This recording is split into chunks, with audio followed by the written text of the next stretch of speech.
This Flamenco for You publication is presented to you by Flamenco for You founder and your personal instructor, Ben Stubbs.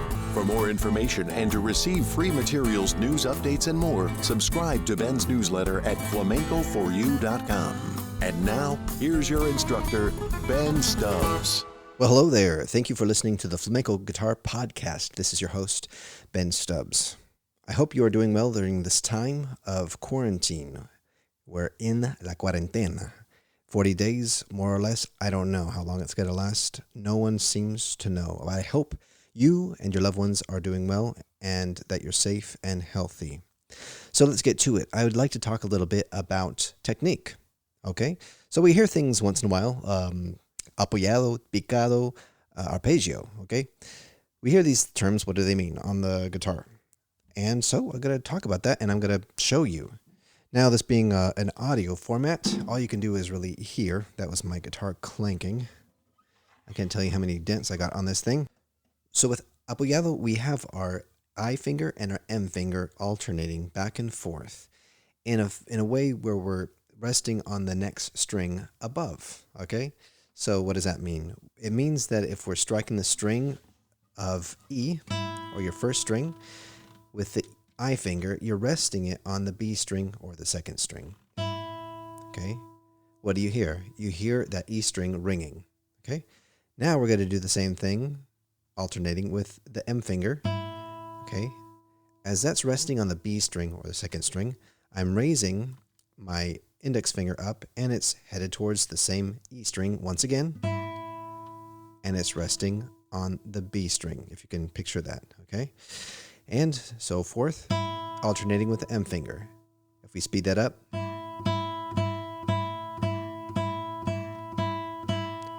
Now you probably can't even tell the difference between fingers, and that's the goal. We want each finger to strike with more or less the same tension, the same force. So that way it sounds like it was just the same finger playing it, just the same kind of pressure, same kind of quality too. That's really important. That's where we get into nails. That's another episode. So, what's the difference between that and picado? Picado, on the other hand, still alternates and it still rests on the other strings, generally speaking. And each finger, as it alternates, the opposite one is going to mute the string that you just played. So once again, let's go to the E string here. I strike it with my I finger, and now I'm going to mute it with my M finger. So here's what that sounds like. Now, if you hear resonance, that's just my A string resonating. I'm going to cover that up. Here we go, once again. That's picado. Now, apoyado.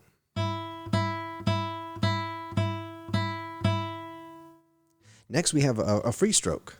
Free stroke is the same kind of alternation between I and M. Once again, I play on the E string. Here we're alternating, and I'm not resting on the B string or the second string. And I'm not muting the string either. I'm letting it ring freely. So what does that sound like if I play, let's say, E to F to G? It sounds sparse. It doesn't sound punchy. To A. That's what it sounds like with free stroke. Apoyado, where we're not doing the muting, alternating, resting on the next string. Let's play E, F, G. Now let's listen to that in contrast with the free strokes. Free strokes sound more naily, less flesh. Now back to apoyado. Now let's go to picado.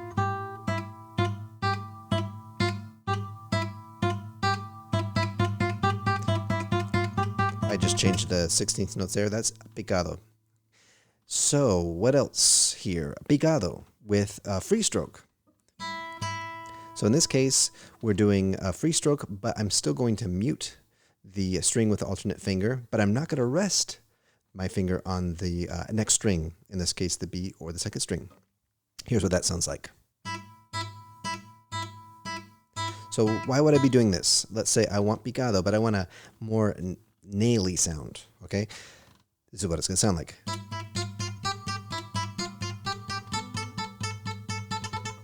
Now let's try that with picado where we rest the fingers.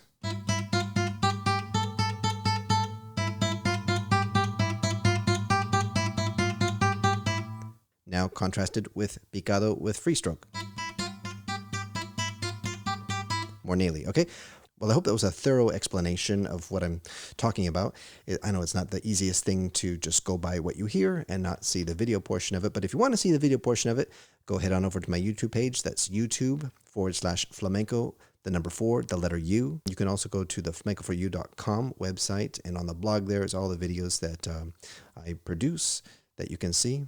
And if you like what you see, and if you want more, if you want the tabs, and you want the standard notation sent directly to you, just go on over to patreon.com/flamenco for you, and you can become a different tier. You can become an aficionado, curioso, and there's other tiers that are above that where you can get more cool stuff, and you can help support this mission of propagating the beautiful, lovely art and culture of the Andalusian people and the gypsies of Spain. Now we're going to head on over to the rinconcito de la guitarra flamenca.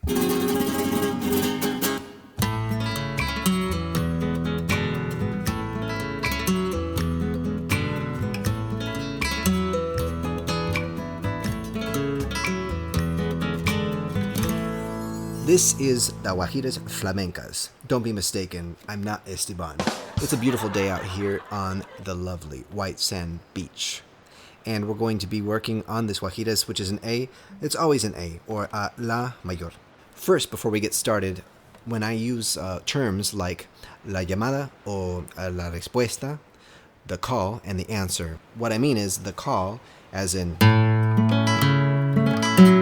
okay? And then the answer is the call in A major or La mayor.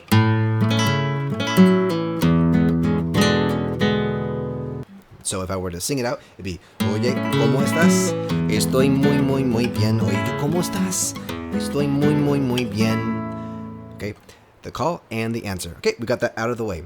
First movement is pulgar, the thumb, on A. All right, La. Next, that's the arpeggio. This is I, index finger, M, A, right? And you might be wondering, if you've never seen this before, in flamenco we do our A major chord, La mayor, in a different way than you might be used to in the textbooks. So let me show you here. You see that I have my first finger doubling over the D string and the G string, and the second finger is on the B string on the second fret.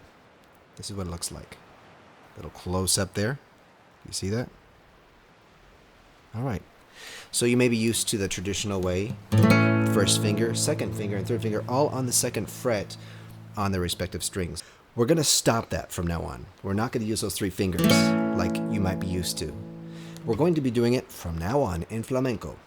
Forever. With the first finger doing a mini cejilla over the D string and the G string. And the second finger is going to be by itself on the B string, playing the C sharp note. And that's how we're going to do it from here on out.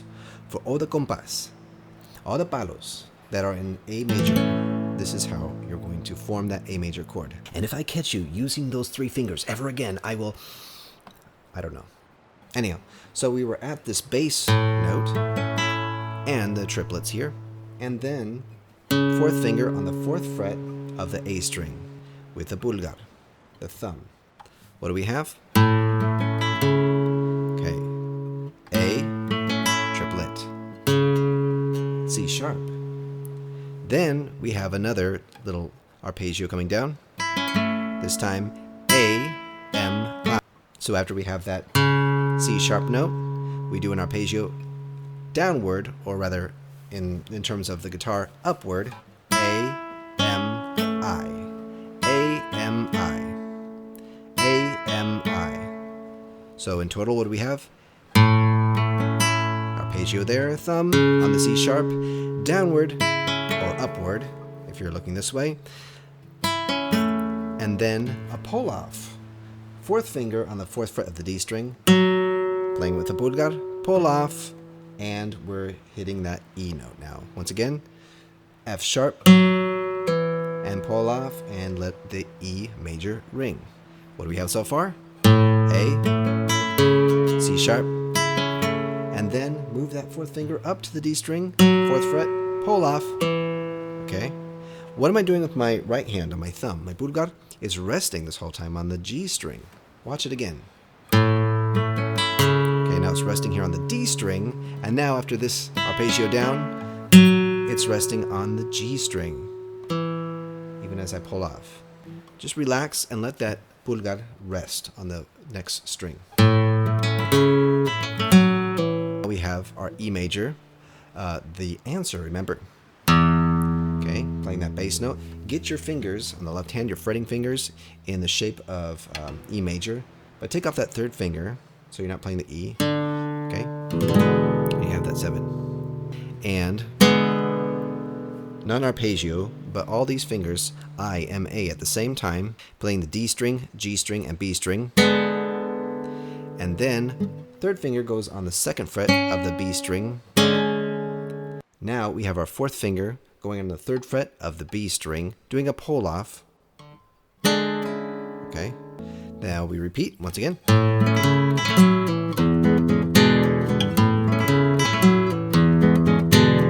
Okay. Now we're on to the next measure. The same kind of a pattern. A, arpeggio, C sharp, downward or upward if you're looking this way. Pull off from F sharp to E, and then E major. And now we encounter a half cejilla, where our first finger is on the 2nd fret. The tip of it is extending down to the E note or the D string. We have our first finger on the cejilla on the 2nd fret, and now we've got our 2nd finger on the 3rd fret on the B string. 3rd finger is on the 4th fret of the G string, and our 4th finger is on the 4th fret of the E string for that chord right there. So we play that 2 times with IMA, and then we play our E note, and then we take off our 4th finger from that 4th fret, and then we actually take the 1st finger off of that E string. So really, it's only touching the D string and the G string. So once again, we kind of have that mini cejilla that we did have earlier with the A major chord. Let's go back again through the 2nd measure up until that point. So and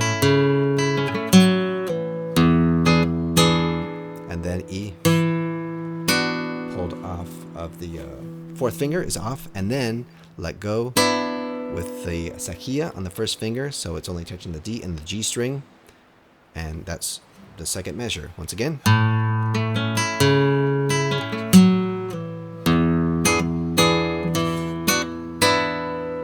Let's do that again.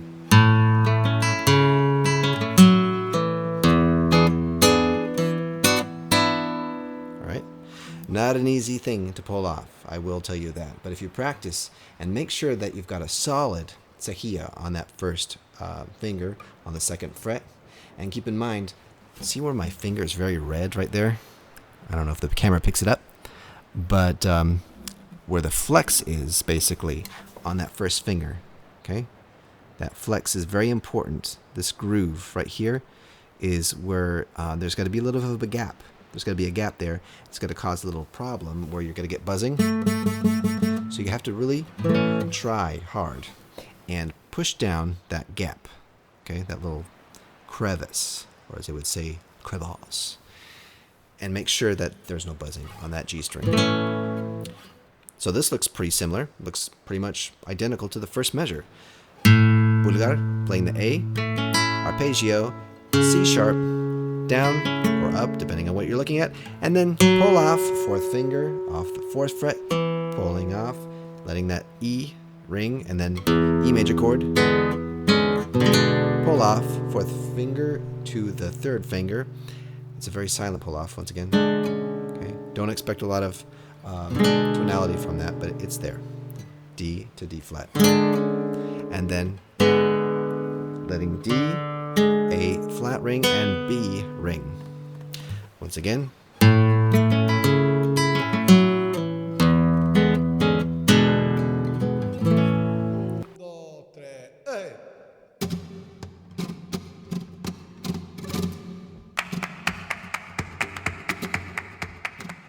Well, I hope you enjoyed that demonstration. I hope that cleared some things up for you as far as the technique goes. Now let's go head over to the newsroom of what's happening in the world of flamenco.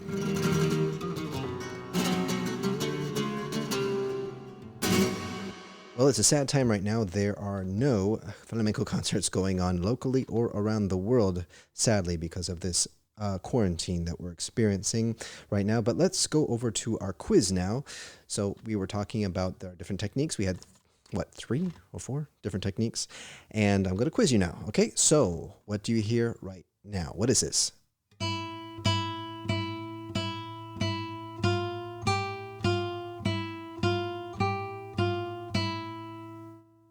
Once again.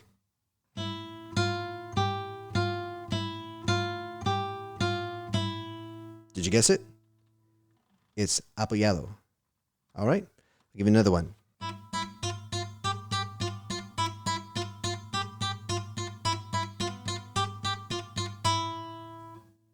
What was that? Try it again. Did you guess it? That was Picado with free stroke, okay? Finally, what's this one?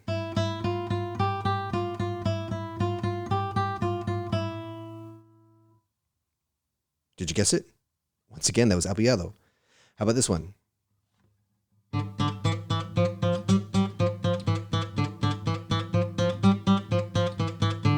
What was that? Did you guess? That was Picado, okay? I know I gave you a different string there. I gave you the D string. But I wanted to see if I could test your ear a little bit. And you guessed right, I hope. Well, that does it for this episode of the Flamenco Guitar Podcast. Thanks for being with us, and we'll see you next time. Take care.